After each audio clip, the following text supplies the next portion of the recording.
जय हिंद, जय महाराष्ट्र। जय महाराष्ट्र, जय महाराष्ट्र। बे जल्दी बोल, कल सुबह पनवेल निकलना है। कोई टिकटॉकर या पवन सिंह करके क्या टिकटॉकर? वो सरसों का तेल लगा हुआ लोहे का रॉड रखा हुआ, देना जरा इधर। बोले मैं महाराष्ट्र में रहूंगा, मराठी नहीं बोलूंगा।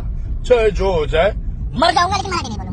अच्छा, ऐसा कब बोला उन्होंने कि चाहे जो हो जाए मैं मुंबई में रहता हूँ पर मर जाऊंगा, मराठी नहीं बोलूंगा? उन्होंने सीधा सीधा कहा है कि मैं मुंबई में रहता हूँ, मुझे मराठी नहीं आती और मैं काम करता हूँ, आगे भी काम करता रहूंगा। इसमें क्या गलत बोला? उन्होंने ऐसा बोला क्या कि तुम मुझे मराठी सिखाओ अगर मैं नहीं बोलूंगा? अरे यार, बेबी खान, सॉरी, बाबा खान ढाबा। हैं?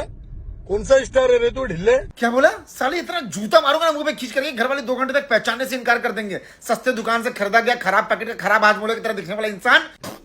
ऐसा मैं नहीं कह रहा हूँ, ये लोग कह रहे हैं, ये पवन भैया के फैंस बाबा खान आपको। तुम लोग कैसा बोल रहे हो रे? भाई अपना गुंडागर्दी करता है, आपको डराने का कोशिश कर रहा है सबको। ये सब डर नहीं रहे हैं आपसे। पर पापा हम सबको बताएंगे, भाई हमारा गुंडा है वहां का, तुम लोग डरो। बाबा खान मैं बोलूंगा, तुमको पता नहीं कि ये कौन है, तुमको पता नहीं है ना कि कौन है कोई, लेकिन डरा रहा है ना भाई, तो डरो।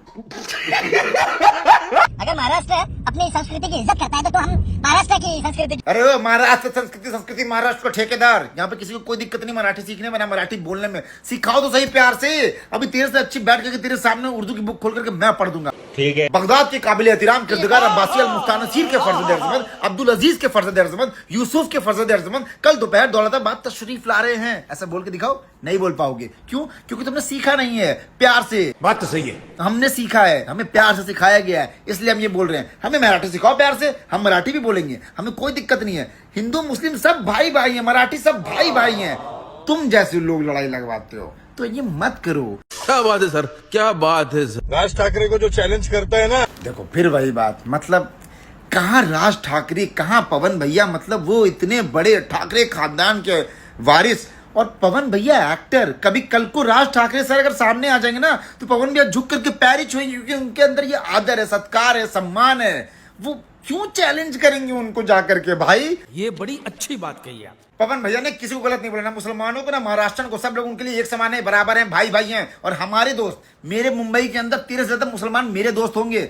मतलब कहाँ हिंदू मुस्लिम दंगा करवा रहे हो यार? उड़ती हुई तीर जा रही थी, ऐसे लेकर के यूं लेकर नहीं मैं अपने अंदर लूंगा, तो ये गलत बात है ना बाबा कहानी यार। ऐसा नहीं करते तुम, इतना स्मार्ट देखते हो, यूं दाढ़ी वाड़ी मत करके अपन पार्टी करेंगे ना मुंबई के अंदर, चिल करेंगे, ड्रिल करेंगे। कहाँ लड़ाई झगड़े में पड़ रहे हो? ए चल भाग, अब कोई बाबा खानी कमेंट सेक्शन में गलत नहीं बोलेगा, मतलब कुछ भी बोलते कुछ समझा दिया मैं अब। लेकिन बाबा खान एक रिक्वेस्ट है बस, मतलब आप जो ये पवन भैया को धमकी दे रहे हो ना, ये सब चीजें ये करो, ये सब मत करो, ये सब कुछ नहीं होना। इसलिए क्योंकि ना पवन भैया को जो आगे पीछे ऊपर नीचे इर्द गिर्द जो लोग रहते हैं और जिनका हाथ उनके सर पे है ना, मतलब वो लोग ऐसे लोग हैं ना कि आपकी तरह दिखने वाले लोग ना उनके पीछे के पीछे रिपीटर लेके खड़े रहते हैं।